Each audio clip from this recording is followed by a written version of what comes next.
सभी को नमस्ते। आप सबका हिंदी प्रज्ञा चैनल पर स्वागत है। हम छंद पढ़ रहे हैं और आज मैं फिर आपके लिए एक नया छंद लेकर आई हूँ। तो ये है इंद्र वज्रा छंद। इंद्र वज्रा छंद ये भी वार्णिक छंद है। मात्रिक छंद हमने पढ़ लिए हैं और अभी वार्णिक छंद पढ़ रहे हैं। तो इससे पहले हमने दो छंद पढ़े हैं, एक तो दुर्विलंबित और वंशस्थ छंद। ये इंद्र वज्रा छंद। अब देखो ये सम है। सम है का क्या मतलब है कि इसमें सभी वर्ण सारे गणों में ये चरणों में समान है। फिर साधारण है। साधारण का अर्थ कि 26 से कम वर्ण है यहाँ पर। और गणबद्ध है, गणों का एक निश्चित क्रम है यहाँ। और वर्णिक है, वर्णों की गणना की जाती है, इसलिए वर्णिक छंद है। अब देखो इसके प्रत्येक चरण में तगण तगण जगण तथा दो गुरु के योग से 11 वर्ण होते हैं। तो इसमें कितने वर्ण होते हैं? 11 वर्ण होते हैं। किस कौन कौन सा गण होता है? तगण तगण जगण और साथ में दो गुरु वर्ण होते हैं। देखो मात्राओं का क्रम क्या होता है, एक तो वो सूत्र आपके बड़ा काम का है, ये माता राज्य भान शैल गा।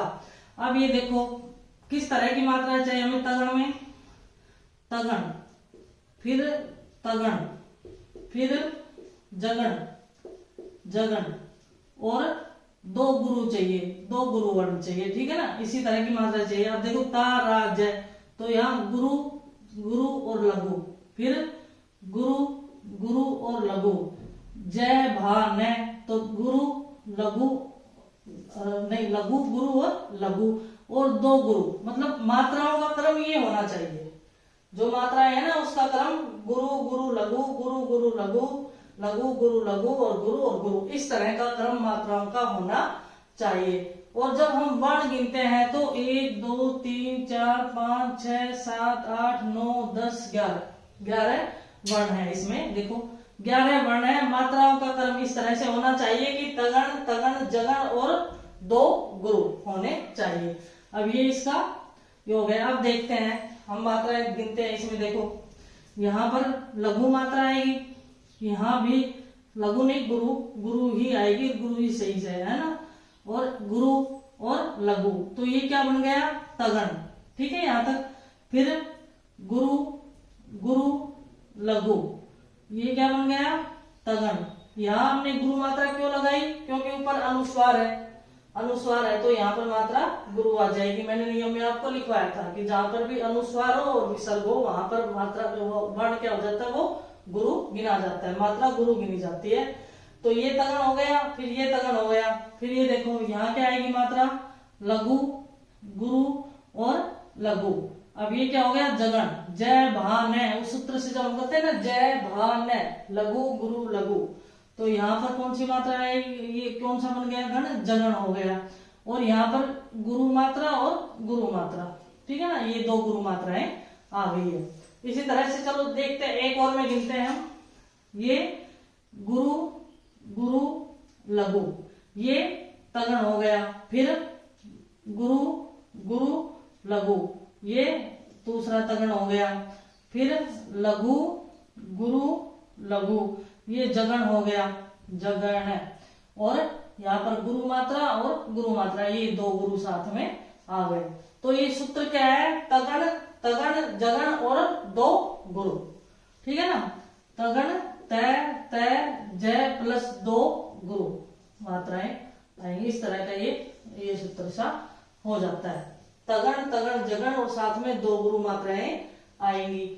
तो इंद्र वज्रा का एक बार फिर देखते हैं कि ये सम है। सम का अर्थ सभी में वर्णों की संख्या समान है। जब हम गिनते हैं तो 11 वर्ण सभी में आएंगे, ठीक है ना। साधारण है। साधारण का अर्थ क्या हुआ कि 26 से कम मात्राएं है इसमें, क्योंकि 11 ही बता रखी है। फिर गणबद्ध है। गण एक निश्चित क्रम में आए हैं, चारों चरणों में तगण तगण जगण और दो गुरु के हिसाब से ही इसमें गण आए हैं। फिर वर्णिक है। हम इसमें वर्णों की गिनती करते हैं तो सब में 11 वर्ण है। इस तरह से ये इंद्र वज्रा का उदाहरण है। इसका हम एक उदाहरण और देखते हैं। इंद्र वज्रा छंद का दूसरा उदाहरण हम देखते हैं। तो इसका सूत्र क्या था? तगण तगण जगण और दो गुरु के योग से 11 वर्ण होते हैं, ठीक है ना। तगण तगण तगण जगण जगन प्लस 2 गुरु वर्ण, 2 गुरु वर्ण, ठीक है ना। 2 गुरु वर्ण के योग से कितने वर्ण होते हैं? 11 वर्ण होते हैं। ये हमारा सूत्र है इसमें। तो अब देखो, माता यशोदा हरि को जगावे, प्यारे उठो मोहन नैन खोलो, द्वारे खड़े गोप बुला रहे हैं, गोविंद दामोदर माधवेती। तो एक तो ये तुकांत नहीं है, अतुकांत है, ठीक है ना। हम आराम से इसमें लिख सकते हैं अतुकांत है, तुक नहीं मिल रही है इसमें, तुक नहीं मिल रही है। तुक कब मिलती है? जब लास्ट में समान ध्वनियों की या समान वर्णों की आवृत्ति होती है तो तुक मिलती है। अब हमें तगन, तगन, जगन और 2 गुरु के योग से हमें मात्राएं चाहिए। इसमें गण इसी तरह से आने चाहिए। अब तगन का अर्थ क्या हुआ? ता, ता, रा, जय, फिर ता, रा, जय और जय, भान और 2 गुरु। इस क्रम में मात्राएं आनी चाहिए हमारे पास, ठीक है। अब देखते हैं, अब देखो यहाँ पर गुरु मात्रा, गुरु लघु, फिर यहाँ गुरु, गुरु लघु, लघु गुरु, लघु गुरु और गुरु मात्रा, ठीक है ना। ये हमने मात्राएं लगाते। अब देखते हैं कि हमारे पास आया क्या? तगन, ताराज। देखो ये तगन है, ये क्या है? तगन, तगन है।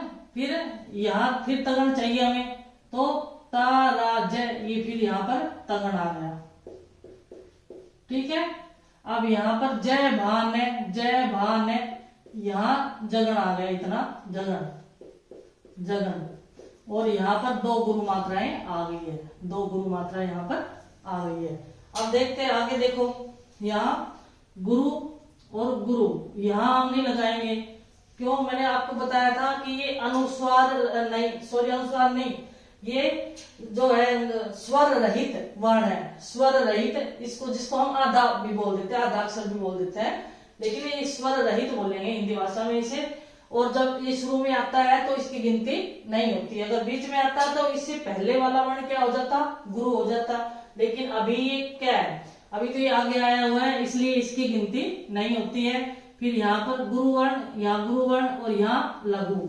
फिर यहाँ देखो गुरु, गुरु लघु, यहाँ लघु, गुरु, लघु, गुरु और गुरु वर्ण। अब देखते हैं तगन, तगन आया क्या यहाँ पर? तगन, ताराज, तगन देखो यहाँ पर आ गया। फिर यहाँ पर तगन फिर से आ गया है, तगन, ताराज। फिर जय भान है, लघु, गुरु और लघु, ये जगन आ गया, जगन। और यहाँ पर 2 गुरु मात्राएं ये आ गई है, ठीक है।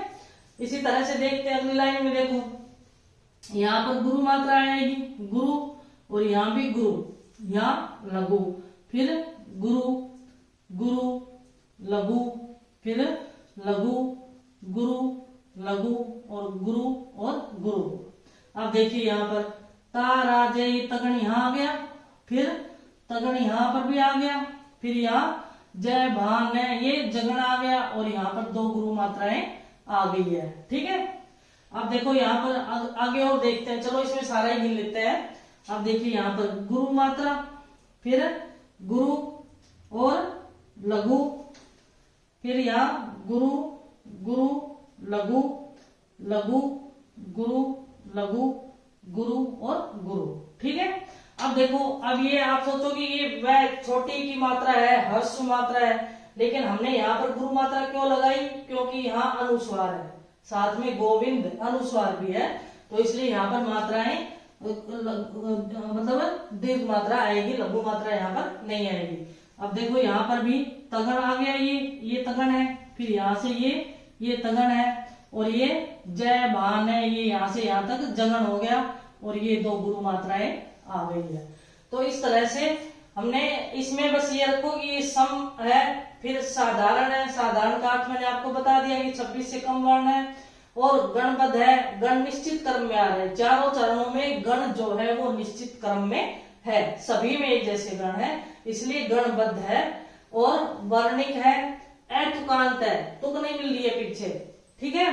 और इस क्रम में ये वर्ण आ गए हैं। तो हमने इसका ये उदाहरण देखा, समझ में आया होगा आपको अच्छे से। इस कक्षा में हम एक और देखते हैं, इंद्र वज्रा और उपेंद्र वज्रा, और इसी कक्षा में देख लेते हैं।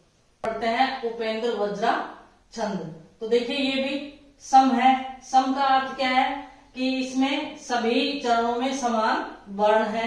फिर साधारण है, साधारण का अर्थ 26 से कम इसमें वर्ण है तो साधारण है। गणपद है, गणों का एक निश्चित नियम है, सभी में जगण तगण जगण और 2 गुरु के योग से सभी में वर्ण है और हम वर्णों की वार्णिक है यानी कि वर्णों की गणना कर रहे हैं। ये मैंने एक सूत्र सा लिख दिया है, GTG प्लस 2 गुरु। GTG जगण तगण जगण और 2 गुरु। देखो आप सूत्र तो कोई भी बना सकते हैं, जो आपकी समझ में बैठे वैसा सूत्र आप बना सकते हैं। मैंने तो जो मुझे सही लगा वो मैंने आपको बताने का प्रयास किया है, क्योंकि हम छंद इतने सारे छंद हैं और उनको पढ़ते हैं तो कहीं ना कहीं भूल जाते हैं कि किसमें किसका योग है। तो थोड़े सूत्र होते हैं तो हमें याद रहता है और आप अपने हिसाब से कोई भी इसका सूत्र बना सकते हैं। तो ये देखते हैं, इसके प्रत्येक चरण में जगण तगण जगण और 2 गुरु के योग से 11 वर्ण होते हैं। कितने वर्ण होते हैं? 11 वर्ण होते हैं। ठीक है, 11 वर्ण होते हैं इसमें। और जो हमने इंद्र वज्रा छंद पढ़ा था उसमें भी 11 वर्ण थे और यहाँ पर भी 11 ही वर्ण होते हैं। लेकिन जो गणों का योग, जो गणों का क्रम है वो निश्चित अलग अलग है। दोनों का गणों का क्रम अलग अलग है, बाकी वर्ण तो 11 ही इंद्र वज्रा में और 11 ही उपेंद्र वज्रा में। और इस तरह प्रत्येक चरण में 11 वर्ण होते हैं। अगर पूछे कि पूरे चरण में, क्योंकि इसके 4 चरण होते हैं, उपेंद्र वज्रा के कितने चरण होते हैं? 4 चरण होते हैं और एक चरण में 11 वर्ण होते हैं। तो 4 चरणों में कितने हो गए? 44 वर्ण। अगर क्वेश्चन ये आ जाए कि उपेंद्र वज्रा में कितने गण होते हैं, कितने चरण वो होते हैं, वर्ण होते हैं, कितने वर्ण होते हैं उपेंद्र वज्रा में, तो कितने वर्ण होते हैं? 44। उपेंद्र वज्रा के एक चरण में कितने वर्ण होते हैं? तो 11। ये याद रखें, उपेंद्र वज्रा छंद के एक चरण में कितने वर्ण होते हैं? 11। और कहते हैं कि उपेंद्र वज्रा में कितने वर्ण होते हैं? तो 44 होंगे। ये विशेष याद रखें, ठीक है ना। देखो वर्ण जब गिनते हैं तो 1 2 3 4 5 6 7 8 9 10 11 वर्ण है यहाँ पर, ठीक है ना। 11 वर्ण है और इसी तरह से प्रत्येक पंक्ति में ही 11 वर्ण है। देखो 1 2 3, जो स्वर रहित है उसको हम नहीं गिने क्योंकि उसके मात्रा भी नहीं गिनते, तो उस वर्ण को भी हम नहीं गिनेंगे। 3 4 5 6 7 8 9 10 11, यहाँ पर भी 11 है। इस तरह से 11 वर्ण है। तो पूरे में अगर पूछे तो 44 है, एक चरण में पूछे तो 11 है। ये आप याद रखें। हाँ, अब देखते हैं इसमें गण गिनते हैं। अब गण किसके योग से बनेगा? कौन कौन सी मात्राएं हमें चाहिए? देखो जगण, जगण का अर्थ जय भान है। जय भान है वो सूत्र आपके बड़ा काम आएगा, वो लिखे आप, है ना। जय भान है, ये माता रा जय भान है सैलेगा, ये तो एकदम याद कर लें। तो जय भान में मात्राओं का क्रम क्या होगा? क्योंकि हमें इससे मात्राओं का क्रम पता चलता है वर्णों के अनुसार। तो यहाँ लघु गुरु और लघु, फिर तारा जय, तारा जय, और यहाँ गुरु गुरु और लघु, फिर जय भान है, जय भान है, फिर यहाँ कौन से जाएगी? लघु गुरु लघु और 2 गुरु प्लस क्या होंगे? 2 गुरु मात्राएं, ठीक है ना। 2 गुरु वर्ण है तो 2 गुरु मात्राएं। तो ये जो हमारी मात्राएं है इसका क्रम ये होना चाहिए, जगण तगण जगण और 2 गुरु के क्रम से ये मात्राएं हमें आनी चाहिए हमारे इसमें। अब देखते हैं, देखो लघु गुरु लघु, फिर गुरु गुरु लघु, लघु गुरु लघु गुरु गुरु। अब देखते हैं, हम गिनते हैं कि यहाँ पर जब जगण है क्या? जय जय भान है, तो ये यहाँ से जगण हो गया। ये क्या हो गया? जगण। अब देखिए यहाँ फिर ये तारा जय, तगण है क्या? तारा जय, तो यहाँ तगण है, तगण, ठीक है। अब ये जय भान है, फिर से जगण, जय गण है जगण, फिर से जगण है और यहाँ पर 2 गुरु मात्राएं हैं। इसी तरह से देखो दूसरा देखते हैं, देखो लघु गुरु और लघु। ये हमने मात्रा गुरु क्यों गिनी है? क्योंकि जो ये न है ये स्वर रहित है और जो स्वर रहित कोई वर्ण आ जाता है तो उससे आगे वाला जो वर्ण है वो गुरु हो जाता है, तो इसलिए हमने यहाँ पर मात्रा गुरु गिनी है, ठीक है। ये ध्यान रखें। फिर यहाँ पर गुरु गुरु और लघु, फिर लघु गुरु लघु गुरु गुरु। अब देखो यहाँ पर भी जगण बन रहा है, यहाँ जगण, फिर यहाँ तगण फिर यहाँ से यहाँ तक जगन और यहाँ 2 गुरु मात्राएं आ जाती है। ठीक है ना। इसी प्रकार से आप नीचे मात्राएं लगा सकते हैं। बिना विचारे यदि काम होगा कभी न अच्छा परिणाम होगा। तो यहाँ भी देखिए लघु गुरु लघु, फिर गुरु गुरु लघु लघु गुरु लघु और गुरु। इसी तरह से यहाँ लघु गुरु लघु गुरु गुरु लघु लघु गुरु लघु गुरु गुरु। इस तरह से ये इसमें मात्राएं हैं सभी। तो ये उपेंद्र वज्रा छंद है। अब इसमें क्या है कि चाहे हम कितने उदाहरण कितने ले सकते हैं इसमें कोई बात नहीं है, लेकिन आपको सबसे पहले लक्षण याद होने चाहिए। फिर उदाहरण तो चाहे कोई भी आ सकता है, आप आराम से कर सकते हैं। तो इसके लक्षण याद रखने जरूरी है कि ये सम है, साधारण है, गणबद्ध है, वार्णिक है और इसमें जी टी जी जगन तगन और जगन और 2 गुरु के योग से ये छंद बनता है। इसके प्रत्येक 4 चरण होते हैं। प्रत्येक चरण में 11 मात्राएं होती है और जब चारों चरणों की इकट्ठी मिलाते हैं तो 44 मात्राएं इसमें हो जाती है। लगभग बराबर सा है। इंद्र वज्रा और उपेंद्र वज्रा में कोई विशेष अंतर नहीं है, सिर्फ गणों का अंतर है, बाद बाकी वही 11 मात्राएं उसमें होती है। और इसी प्रकार का सम है, साधारण है, गणबद्ध, वार्णिक है, वो भी इसी प्रकार का छंद है। थोड़ा सा अंतर दोनों में है। तो इस क्लास में इतना ही। हमने 2 छंद इसमें किए हैं, इंद्र वज्रा और उपेंद्र वज्रा छंद। अब आगे समझ में आया होगा आपको। मैंने प्रयास किया है अच्छा समझाने का, और नहीं समझ में आए तो आप मुझसे पूछ सकते हैं। और इस वीडियो को आप क्या है कि 1-2 बार फिर से देखेंगे। एक बार में नहीं समझ में आए तो 2 बार और देखेंगे तो अच्छे से समझ में आ जाएगा। बाद बाकी सभी जो जितने भी छंद हैं उनके लक्षण आपको याद करने बहुत ज्यादा जरूरी है, तभी आपको वो समझ में आएंगे। तो धन्यवाद। इस कक्षा में इतना ही, आगे और देखेंगे।